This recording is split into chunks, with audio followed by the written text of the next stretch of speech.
लेकिन मैं आज जिस जगह पे खड़ा हूँ उस जगह पे भगवान ने कुछ ऐसे करिश्मा और चमत्कार भी दिखाए हैं।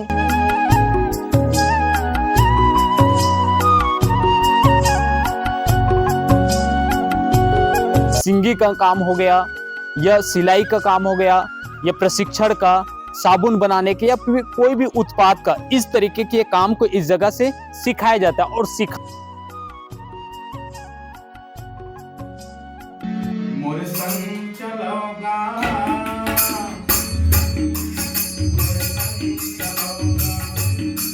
मोर संग चलोगी, मोर संग चलोगा।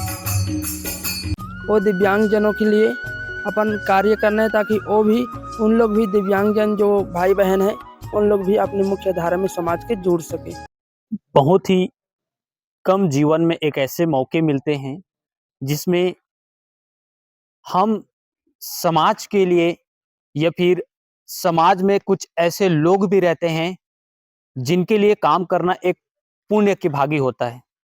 शायद मैं इस समाचार को जिस तरीके से कवरेज करने आया हूँ, अपने आप को मैं इसी उद्देश्य के साथ इस जगह पे भी मौजूद हूँ कि मैं एक पुण्य का काम के रूप में यह मेरा पहला कवरेज होगा। यह समाचार जो है इसे मैं पुण्य की भागी मान रहा हूँ कि क्योंकि मुझे इस जगह पे आने का मौका मिला है। जीवन में हर एक इंसान अपनी लाइफ में कुछ न कुछ जरूर करना चाहता है। कोई पढ़ लिख करके आईएएस बनते हैं, कोई राजनीतिक क्षेत्र में जाकर मंत्री, मिनिस्टर या सीएम तक बन जाते हैं, कुछ लोग वकील, डॉक्टर, इंजीनियर जैसे तमाम सेक्टरों में अपने जीवन में उपलब्धि हासिल करते हैं। लेकिन इन सब से हटकर अगर हम और भी कुछ चीजों की बात करें तो ये जितने भी पद प्रतिष्ठा पाने वाले लोग होते हैं वो सर्वगुणी संपन्न रहते हैं। शायद थोड़ी सी बातें चुप भी जाएगी। सर्वगुणी संपन्न कहने का अर्थ मेरा कि तन मन धन सबसे संपूर्ण रहते हैं। लेकिन मैं आज जिस जगह पे खड़ा हूं उस जगह पे भगवान ने कुछ ऐसे करिश्मा और चमत्कार भी दिखाए हैं कि सर्वगुण संपन्न तन से ना रहते हुए भी जीवन में कुछ कर गुजरने का एक बड़ा सपना लेकर चल रहे हैं। नमस्कार, मैं योगेश कुरे और आप देख रहे हैं खबर निरीक्षण। हम सारंगढ़ बिलाईगढ़ जिले के ग्राम लेंधरा पहुंचे हैं जहां एक संस्था खुली है।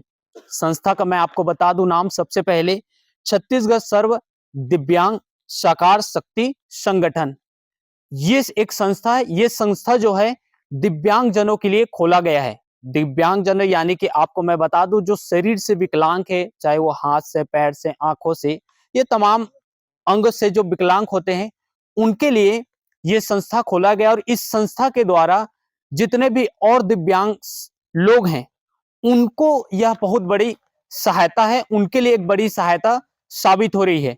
मैं एक एक करके आपको ये सीधी तस्वीर दिखाता हूं और उसके बाद बताता हूं ये जो संस्था है उसको उद्देश्य क्या है। ये जो संस्था है वो लगातार इस जगह पे खुला है। खुलने में लगभग कुछ ही महीने हुए हैं और लगभग यहाँ पे 10 से 15 की संख्या में दिव्यांगजन निवासरत करते हैं। और निवासरत करने के बाद से आपको मैं बता दूं कि बड़े सारे इस जगह पे काम करते हैं, जैसे सिंगी का काम हो गया या सिलाई का काम हो गया या प्रशिक्षण का, साबुन बनाने के या फिर कोई भी उत्पाद का, इस तरीके के काम को इस जगह से सिखाया जाता है। और सिखाने का जो उद्देश्य है ये भी मैं आपको बता दूं कि जिंदगी में जब तक हम लोगों के या तो शरीर चल रहा है तो सब कुछ किया जा सकता है, माता पिता है तो सब कुछ किया जा सकता है, लेकिन जैसे ही शरीर या तो बेसहारा हो जाते हैं या फिर माता पिता अगर इस दुनिया में नहीं रहते हैं तो और एक बेसहारा के रूप में हो जाते हैं। तो ऐसे दिव्यांग लोगों के लिए यह संस्था खोली गई है जिसमें उनको सहायता मिल सके, उन्हें सिखाया जा सके, प्रशिक्षण दिया जा सके ताकि वो जिंदगी में कुछ कर सके या उन्हें भटकना ना पड़े। आज आप सब अच्छी तरह से देखते हैं, कई बार हम देखते हैं कि बड़े बस स्टेशन हो गए, रेलवे स्टेशन हो गए या फिर बड़े सारे ऐसे स्थानों पे हमें भीख मांगते बड़े सारे लोग मिल जाते हैं जिनमें से बहुत से दिव्यांग भी होते हैं।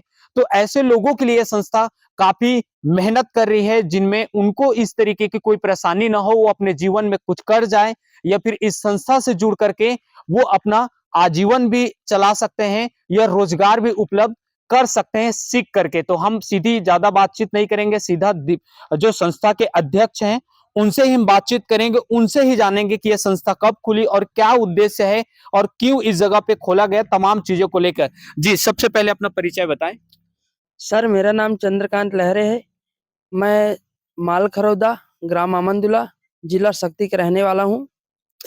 और जो हमारा उद्देश्य है वो दिव्यांगजनों के लिए अपन कार्य करना है, ताकि वो भी उन लोग भी दिव्यांगजन जो भाई बहन हैं उन लोग भी अपनी मुख्य धारा में समाज के जुड़ सके।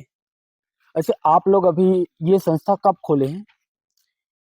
ये संस्था तो हम लोग का 3 दिसंबर को जो विधायक महोदय जी हैं, है ना, उत्तरी गणपत जांगड़े, उनके द्वारा उद्घाटन हुआ है।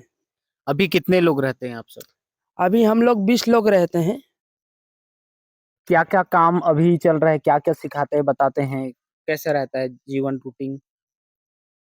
सर, हम लोग जो दिव्यांग भाई बहन हैं उन लोग को संगीत, मोबिलिटी, होम साइंस और ब्रेल प्रशिक्षण, कंप्यूटर, इंग्लिश स्पीच और ओपन का तैयारी, दोना पत्तल, मोमबत्ती, अगरबत्ती, सर्फ, साबुन, फिनाइल आदि, जो कि जिसको करके जो दिव्यांगजन अपने स्वरोजगार प्रदान कर सकते हैं, अपने प्राप्त कर सकते हैं और अपने समाज की मुख्य धारा में जुड़ सकते हैं।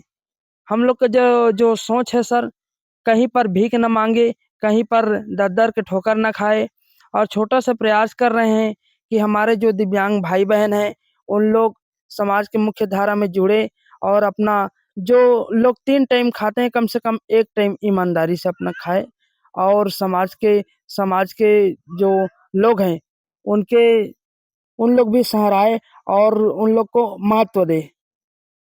देखिए, ये एक सबसे बड़ी ज़िम्मेदारी भी है लोगों की सेवा करना या फिर दूसरे को काबिल बनाना। आप खुद एक दिव्यांग हैं। ये सोच कैसी आपकी आई और कैसे इसे आप शुरुआत किए, उसके बारे से बताएँ? सर, हम लोग जैसे कि मैं भी पहले स्कूल में प्रशिक्षण ले रहा था, वहाँ पर सीख रहा था और समाज के जो कार्य करने के लिए मेरे मन में तो पहले से ही रुचि था, समाज के लिए कुछ करूँ, अपने जीवन के लिए ना करूँ, समाज के लिए करूँ। क्योंकि मैंने पर्सनल दिनचर्या जीने के लिए बहुत सारे मुझे आत्मनिर्भर बनने के लिए जैसे दुकान चलाना हो गया, है ना? और बहुत सारे प्रशिक्षण जो मुझे जानकारी है, जो अपना जीवन कर सकता हूँ। अपना जो जीविका है उसको चला सकता हूँ। लेकिन हमारा जो उद्देश्य है सर, जो दिव्यांग भाई-बहन जिनके माता-पिता ना हो या ऐसे दिव्यांग भाई-बहन जो कुछ कर नहीं पा रहे हैं, घर में बैठे हैं, उन लोग के जीवन में सुनने को मिलता है, देखने को मिलता है कि उनके माँ-बाप या उनके भाई-बहन बहुत तकलीफ देते हैं। जैसे कि उन लोग को खाना खाने के लिए उन लोग को बहुत सारे बात सुनाना पड़ता है, सुना देते हैं कि भई बैठे-बैठे खा रहे हैं। भई मनुष्य तो है, दर्द तो सबको लगेगा और वो जानबूझकर तो दिव्यांग पैदा नहीं हुआ है ना? जो ऊपर वाला जैसे भी भेजे हैं वैसे इंसान पैदा हुआ है धरती में और अपना प्रयास कर रहा है, लेकिन उनको मौका नहीं दिया जाता। इसी मौका को हम लोग देना चाहते हैं और दिव्यांग भाई-बहनों को आगे बढ़ाने के अपन प्रयास कर रहे हैं। एक और अंतिम सवाल आपसे लूँगा जी। कि आपके रहने, खाने या फिर सारी चीज़ों को लेकर आपके पास कैसी व्यवस्थाएँ हैं? और आप समाज को क्या संदेश देना चाहेंगे और क्या अपील करना चाहेंगे आप? हमारा जो रहने-खाने का जो व्यवस्था है, लोगों के प्रत्येक गाँव जा रहे हैं, शिक्षक जन से भी मिल रहे हैं और घर-घर भी जा रहे हैं। हम लोग झोला धर के जा रहे हैं और उन लोग के लिए जो दिव्यांग भाई-बहनों के लिए हम लोग माँग कर ला रहे हैं और उसी से अपन जो यहाँ का जो प्रशिक्षण है, वो संचालित हो रहा है। जो खाने-पीने की व्यवस्था है और जो समाज के समस्त नागरिकों से हम गुज़ारिश करते हैं कि भई अधिक से अधिक आकर यहाँ पर सहयोग करें और जो दिव्यांग भाई-बहन हैं, उनको बढ़ाने के लिए अपना प्रयास करें। ये थे सेवा संस्थान के अध्यक्ष जी हैं और आप सबने उनकी सुना है, मुझे ज़्यादा कुछ बताने की ज़रूरत नहीं है। लेकिन बहुत ही कम इंसान होते हैं या फिर ज़िंदगी में ऐसे मौके मिलते हैं कि समाज की सेवा में लगाया जा सके और ख़ास करके ऐसे दिव्यांगजन और ये भाई साहब जो हैं, वो खुद एक दिव्यांग है और दिव्यांग रहते हुए वो सोच से कभी दिव्यांग नहीं हो पाए। हालांकि आज उनके जीवन में रोशनी की कमी हो, लेकिन दूसरे के जीवन में कभी रोशनी की कमी न होने दे, यही सपना लेकर के उन्होंने इस संस्था को शुरू किया है। और संस्था को शुरू करने के बाद आज उनका जो जीवन है वो खुद दूसरों की जिंदगी को सुधारने में या दूसरे को खुशी देने के लिए, सक्षम बनाने के लिए संघर्ष कर रहे हैं। आइए, मैं लक्ष्मी नारायण माली, इस संस्था के उप संचालक और वर्तमान में संगीत का शिक्षा बच्चों को दे रहा हूँ। और आज एक मस्तूरिया जी की बहुत ही सुंदर एक रचना है, गाना है, लोकगीत। मैं आप लोगों को 2 लाइन सुनाऊंगा। मोरे संग चलोगा,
तो मैं भी यही अपील करूंगा कि ऐसी जो संस्थाएं, हम न जाने बहुत सारे ऐसे लोग हैं जो बहुत से स्थानों पे जाकर के दान करते हैं, मंदिरों पे चढ़ाते हैं या फिर पूजा पाठ करते हैं, भिखारियों को या साधु को भिक्षा देते हैं।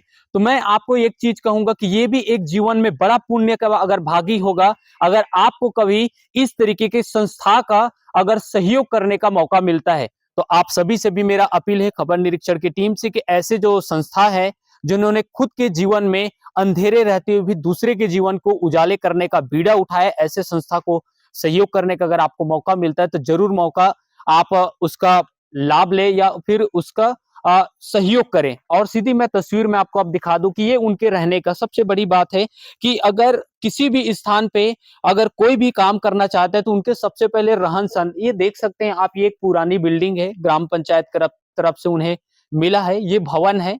और इसी भवन के अंतर्गत ये सभी दिव्यांग जो भाई बहन हैं वो यहाँ रहते हैं और इसी जगह पे वो रहते हैं, सोते हैं और यहीं से उनका पूरा प्रशिक्षण होता है। देख सकते हैं साफ तौर पे कि ज्यादा कोई व्यवस्था नहीं है, ज्यादा कुछ चीजें अच्छी नहीं है, लेकिन सपने अभी भी बड़े हैं। लोग एक दूसरे के साथ मिलजुल कर चल रहे हैं, एक दूसरे के हाथ पे हाथ थाम कर चल रहे हैं। और ये उनका कमरा है, आप देख सकते हैं, एक सिप और सिप यहाँ पे चटाई के भरोसे है। मान के चलिए कि छोटा सा जो गद्दे आते हैं वही गद्दे हैं, कोई बेड नहीं है।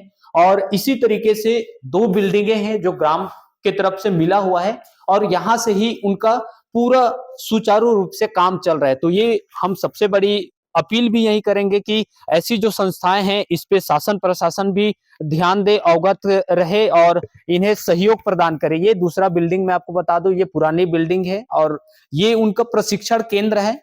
आप देख सकते हैं यहाँ पे उनका बोर्ड लगा है, सारा चीज लगा है। ये उनका दूसरी कमरा है और ये यहाँ से ही सारा चीज का प्रशिक्षण होता है। तो हमारे बीच में एक और भाई हैं, जय भाई, वो भी इस संस्था से जुड़े हैं और जुड़ करके वो भी सेवा देते हैं। चलिए उनसे भी हम बातचीत करते हैं कि उनका क्या सपना है, उद्देश्य है और इसे ये कैसे देखते हैं और कैसे पूरा कर रहे हैं। नमस्कार, मैं धनंजय कठोतिया यहीं लेंद्रा से हूँ और कर्मयोग सेवा संस्थान में सचिव हूँ और व्यवस्थापक के रूप में भी यहाँ कार्य करता हूँ। ये हम लोग का संस्था जो है, इसका उद्देशिका को मैं बताना चाहूँगा।